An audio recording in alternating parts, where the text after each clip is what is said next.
En 2015, tener internet gratis era un sueño hecho realidad para quienes no podían pagarlo. Aplicaciones como HTTP Injector y Pincho se convirtieron en secretos bien guardados. Foros y grupos de Facebook estaban llenos de configuraciones que explotaban fallas en las compañías de internet, creando un mercado negro alrededor de estas apps. Estas parecían una solución perfecta, pero, en realidad, eran un riesgo enorme para tu privacidad y tu teléfono. Sin embargo, ¿cómo funcionaban estas aplicaciones, y qué pasó con ellas después de tantos años? Desde que se crearon las redes móviles, la necesidad de ahorrar datos o no tener dinero para comprar llevó a muchos usuarios a buscar alternativas para conectarse sin gastar dinero, ya que con el tiempo los precios de estos servicios se volvían insostenibles, y esto dio origen a las aplicaciones que prometían internet gratis o datos gratis, como Pincho. Pincho, creada inicialmente para ayudar a usuarios en países con censura, funcionaba mediante túneles VPN, SSH y proxies HTTP. Esto que dije anteriormente te explicaré después. Sin embargo, los usuarios pronto descubrieron cómo usarla para evadir los controles de ISP. Posteriormente, surgieron herramientas más avanzadas como HTTP Injector, que permitían configuraciones más específicas y efectivas para obtener acceso gratuito a Internet. El auge de estas aplicaciones se debió principalmente a una falla en la infraestructura de los ISP, Internet Service Provider o proveedor de servicios de Internet para los del barrio, las compañías de Internet como Claro, Movistar, Tigo y Telcel, entre otras. Los operadores hace años no podían distinguir correctamente entre el tráfico de servicios gratuitos y el tráfico regular. ¿Y a qué me refiero? Me refiero a que hace años, los operadores no tenían herramientas avanzadas como la inspección profunda de paquetes, DPI, lo que dificultaba diferenciar entre el tráfico legítimo de servicios gratuitos, como WhatsApp o Facebook, y el tráfico regular. Esto permitía que los usuarios usaran configuraciones especiales para hacer parecer que todo su tráfico provenía de servicios gratuitos, como redes sociales o apps de mensajería. Básicamente, si una red social tenía una configuración que permitía ver ciertas cosas, pues los usuarios de estas apps se camuflaban entre estos servicios gratuitos como Facebook Lite, esto entre 2010 y 2022. Todas estas aplicaciones dominaron foros, tutoriales y redes sociales, convirtiéndose en herramientas esenciales para quienes no podían pagar planes de datos por alguna razón, lo que nos lleva a preguntarnos: las aplicaciones para obtener internet gratis, como HTTP Injector, Pincho o KPN Tunnel, HTTP Custom y muchísimas más, empleaban una combinación de métodos y configuraciones específicas para engañar a los ISP gracias a ciertos métodos que surgían cada vez que un método moría, o sea, que cada vez que una empresa o ISP tumbaba un método, los usuarios de estas aplicaciones ya tenían como 10 más, lo que generaba una clase de mercado negro entre las comunidades, pero ese tema lo veremos más adelante. Ahora veremos cuáles eran los métodos. Zero Rating Exploits y Free Reading. Estos métodos aprovechaban las ofertas de acceso gratuito a ciertas plataformas, como WhatsApp o Facebook, manipulando el tráfico para redirigirlo a otros destinos. Por ejemplo, con un payload diseñado para redirigir el tráfico de API WhatsApp.com, los usuarios podían utilizar Internet completo sin ser detectados por el ISP. Host modificados. Usaban nombres de host que eran básicamente las direcciones que se fingían como API WhatsApp.com, y al mismo tiempo de servicios autorizados o dominios que no consumían datos. Se configuraban proxies que eran los encargados de redirigir y camuflar la conexión para luego redirigir todo el tráfico bajo el mismo dominio, lo que permitía eludir las restricciones del ISP. Congela megas. Y por último, este método permitía a los usuarios navegar después de consumir los datos gratuitos ofrecidos por la operadora, congelando el contador de datos móviles. Funcionaba al crear una interrupción intencionada en la conexión con el servidor de facturación del ISP, de manera que no registraba el consumo adicional. Las apps como HTTP Injector podían mantener activa la conexión mientras el contador de megas no avanzaba, aunque este método es relativamente nuevo. Pero todos estos métodos funcionaban gracias a los protocolos. ¿Pero qué son los protocolos? Básicamente son como un conjunto de normas que permite la comunicación entre dispositivos, ya sean computadoras, celulares, tablets, etc. Y los que usaban estas aplicaciones eran los siguientes. HTTP, Hypertext Transfer Protocol, es el protocolo estándar para transferir datos en la web. Las aplicaciones modificaban los encabezados HTTP, como Host User Agent, para que el tráfico pareciera provenir de servicios permitidos. SSH, Secure Shell, proporciona un túnel seguro para transferir datos cifrados. Es ampliamente utilizado en estas apps porque garantiza que el tráfico no pueda ser inspeccionado por el ISP. SSL/TLS, cifra las comunicaciones para proteger la privacidad del usuario. Este protocolo se utiliza para crear conexiones seguras, como HTTPS, y evita que los datos sean manipulados en tránsito. DNS, Domain Name System. Es el sistema que traduce nombres de dominio, como www.google.com, en direcciones IP. Las aplicaciones manipulaban consultas DNS para redirigir el tráfico a través de túneles, disfrazándolo como consultas legítimas. APNS, Access Point Names. Son los puntos de acceso que configuran las operadoras para conectar dispositivos a su red. Cambiar los APNs en el dispositivo permitía que las apps dirigieran el tráfico hacia servidores alternativos y evitaran restricciones del ISP.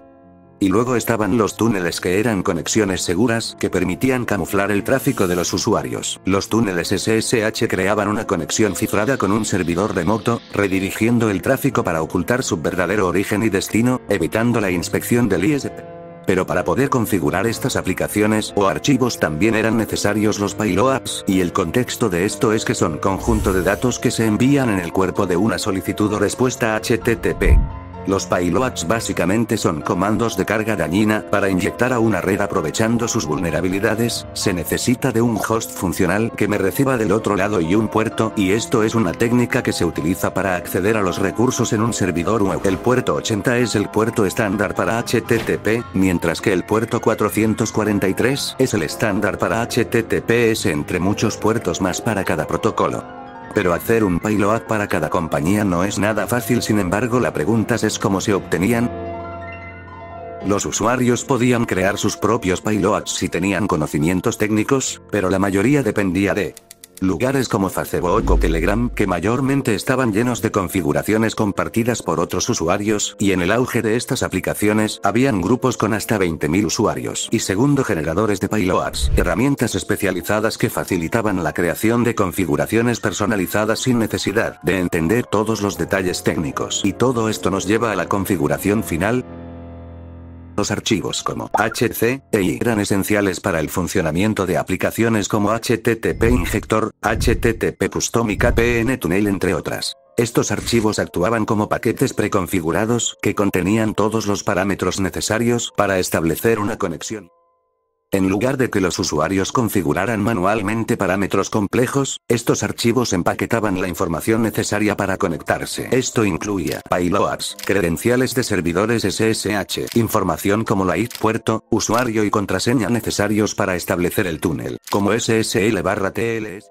Estos archivos simplificaban el uso de las aplicaciones, permitiendo que personas con pocos conocimientos técnicos pudieran obtener internet gratis con solo cargar un archivo en la app. Y junto con esta automatización estaban los métodos y las configuraciones para diferentes países, regiones, compañías, etc. Como decía, cada archivo estaba diseñado para funcionar con un ISP y una región específica. Por ejemplo, en mi caso, que soy de Colombia, existían los Movistar por regiones, X compañías sin redes, Movistar con paquete de WhatsApp, etc. Esto se debía a que las vulnerabilidades explotadas eran únicas para cada red. Por ejemplo, un archivo EI para operadora A en México no funcionaría para operadora B en España, y todo esto dio paso a un mercado negro.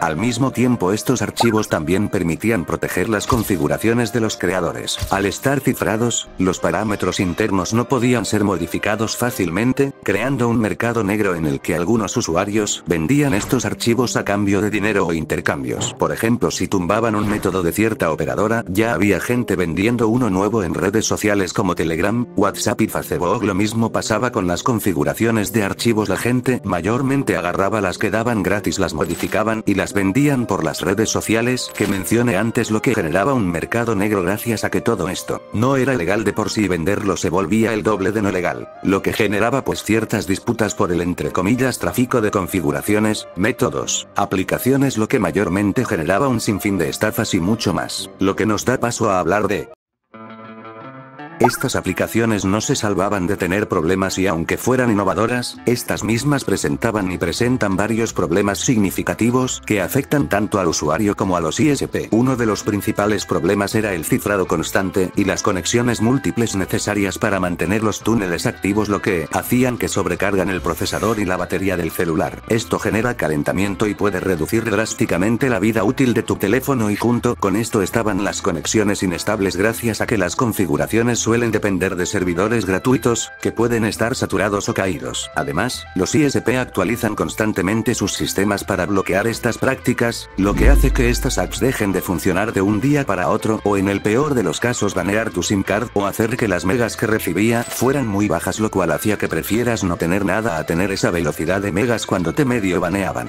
Pero al mismo tiempo estaban las vulnerabilidades de seguridad, ya que el tráfico redirigido pasa por servidores de terceros que no siempre son seguros. Esto expone a los usuarios a riesgos como: los servidores pueden registrar tus datos, como contraseñas o información personal.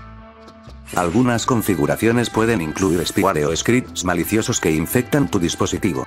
Y por último, en este punto están el impacto en los ISP y los usuarios legales. Estas prácticas representan pérdidas millonarias para los ISP, lo que a menudo resulta en tarifas más altas o restricciones más estrictas para los usuarios que pagan. Actualmente, la situación para estas aplicaciones ha cambiado drásticamente, aunque aún se utilizan en ciertos contextos como VPN, como en países con censura estricta, su efectividad ha disminuido considerablemente después de 2021. ¿Pero por qué? Los proveedores de Internet han implementado tecnologías más avanzadas para detectar y bloquear estas prácticas. Y por último, estas aplicaciones, más que todo, han dejado de ser tan usadas como antes y se han transformado en otro tipo de aplicaciones, donde previamente se cargan las configuraciones y archivos, lo cual hace que solo tengas que ver un anuncio para tener cierto tiempo de uso, y pasado el tiempo, pues ya no podrás usar ese servidor, lo cual lo hace un ciclo de ver anuncios por tener internet gratis, cosa que sigue siendo para nada legal, pero más elegante, y esto se ha visto desde 2022 por lo que tengo entendido. En conclusión, estas aplicaciones fueron un ejemplo de cierta manera innovación tecnológica en su momento, pero los avances en seguridad y el acceso más amplio a Internet han reducido su utilidad. Hoy en día, es importante considerar los riesgos y evaluar si realmente vale la pena utilizar estas aplicaciones, dado que ya te comenté todos los problemas.